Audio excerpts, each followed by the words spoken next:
done 12 years earlier, 13 years earlier. End of America is kind of a rewritten example of that. So I was at breakfast with Bill, and we were talking about End of America, and I asked him, I said, what were the reports in Plague of the Black Death? And he's like, I don't remember, but it doesn't even matter. And I'm like, what do you mean it doesn't matter? And he's like, it doesn't matter. He's like, because by the time the person made it to the reports, they were already a subscriber. The reports didn't matter because they subscribed to the big idea that, you know, the dollar was going down, you needed to protect yourself, that the reports themselves in that structure of that particular sales letter, be it Plague of the Black Death or be it End of America, didn't even matter because the person was already subscribed to that big idea before they made it to the report. Does that make sense? So you could have almost, like you're saying, like the reports aren't amazingly breakthrough reports. They're not the same type of setup for that report as you would see in a secret type of promotion. Because I'd argue in a secret type of promotion, that person's not really a subscriber to the publication or the idea, they want to know a tip. So the way that you set up reports in a secret promotion is different than the way that you set up reports in a prediction type of promo like this too. So Bill's comment I thought was a really interesting one, that in those type of promos it almost doesn't even matter what the reports are because the person's already subscriber to the big idea. You could almost throw anything out there and they're already going to buy because they bought before on the big idea. Does that make sense? I think that's ultimately why that promotion was so successful. Not even the sales, it's just like, as far as our business, like selling the relationship that Porter is a brilliant genius who can see the future. That's set up so much for their back end sales versus secret ones. People are always very curious, but you know, you're going to see even the refund rates that's a little bit higher on the front end for a secret one because people are like, I just want the damn secret. Then they find out the secret in the report and they're like, oh, that was it. Like, that's it. Yeah, versus, you know, if you read that promotion, it's just like, oh my gosh, this guy's like Moses, you know. Like, so anything he says has got to be true. So that's why we looked at that one. Okay, so let's set it up, right? So we're going to go back to the beginning of Copy Camp and just start with a recap of everything that we've covered so far.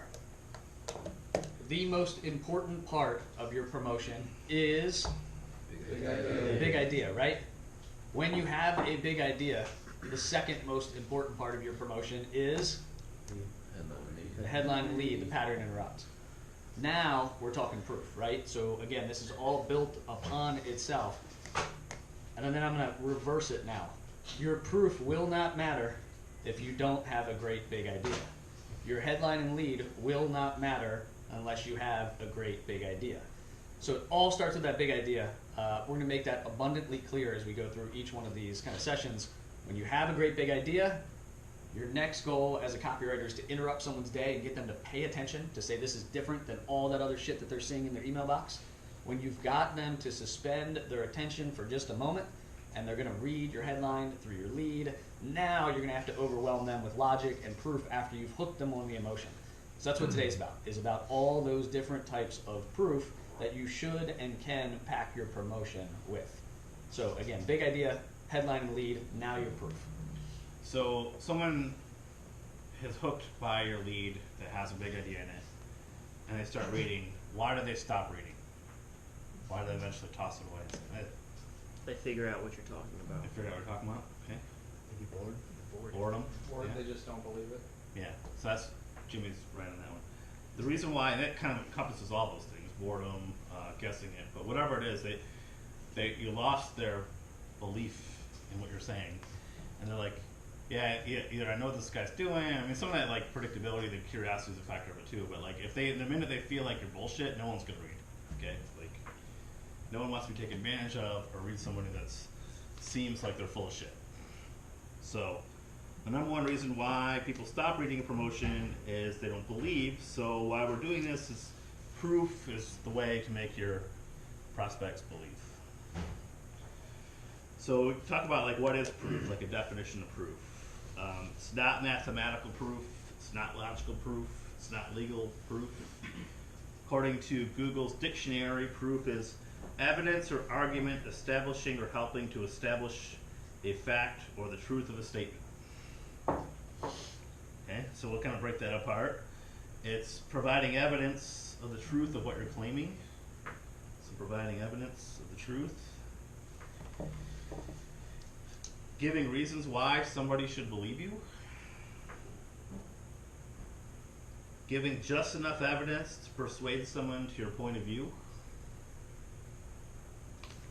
That's all it is. We're not trying to create some sort of proof for a mathematics textbook. It's just, that's it. Just need to believe. And this is where I'm kind of adding my own definition to proof, which I haven't seen really in a lot of other copywriting books or courses, that proof is about giving people a feeling, an emotion, a belief, truth, confidence, trust, assurance, certainty, inevitability.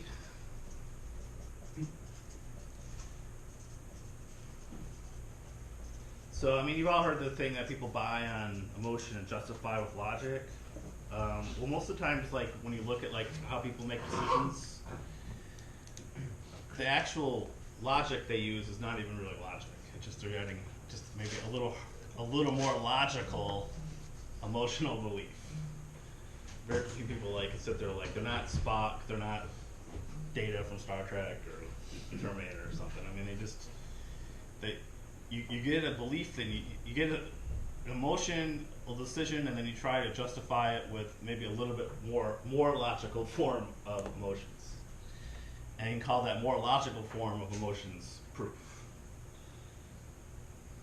So we often use emotional reasons with the appearance of proof to justify our decisions.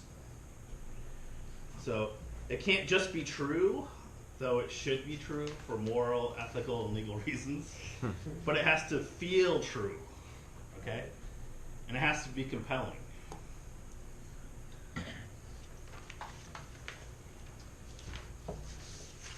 So if this looks like stuff that we're going to cover in the course the session on persuasion in a few weeks, it's because giving proof pretty much is a persuasive technique all by itself.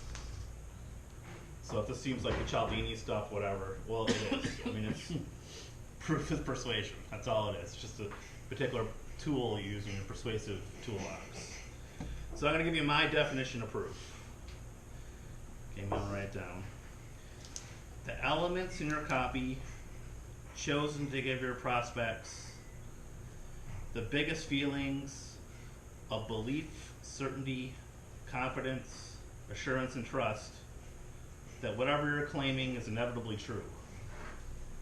Can you repeat that? Yep. The elements in your copy chosen to give your prospects the biggest feelings of belief, certainty, confidence, assurance, and trust that what you claim is inevitably true. So kind of going back to your point about credibility, like I would argue based on definition that credibility is proof, because it's just building up that feeling of trust and certainty that what our reporter was claiming was true. If you guys want to think about it a slightly different way, if you look at our jobs, it's not unlike that of a prosecutor during a trial, right? So their opening statements are our headlines and leads. When they begin calling witnesses to the stand, that's all of their proof. So if you think about like when you make it to your first subhead in your promo, you begin calling witnesses to the stand. You're now going to overwhelm the reader with proof so that by the end of your sales letter, you have proved beyond any reasonable doubt that what you're going to say in that sales letter is true. So if you think about that like a prosecutor, your job when you begin laying out your proof is to prove beyond any reasonable doubt that your big idea is absolutely true. So that's each subhead. You're calling a different witness to the stand and proving out different points based on your opening statement, which is your headline and lead. There's a book that we're not assigning in Copy Camp, but if you guys want to think about it in the idea of like laying it out like a court case, it's a gentleman named Gary Spence, if you've ever heard of him. You guys have already read the book? Yeah, I've heard many good things about it. Yeah, so Gary Spence, and the book is called How to Argue and Win Every Time. Is this the guy with the? I know this guy. Yeah, I think he's like a lawyer that like never lost a case in his Yeah, entire he's never career. lost. He's a defense attorney. He's never lost a case. You need to go to law school. Pretty sure. taking our exam. Yeah. Spence. Yeah, so Gary Spence, S-P-E-N-C-E, how to argue and win every time. But if you think about proof in that way, right, again, you have to establish beyond any reasonable doubt that what you're going to say is true. If you think about it that way, you'll know how much more proof you need to prove a case. If there's any uncertainty in your prospect's mind, that's another piece of uncertainty of why they're not going to buy.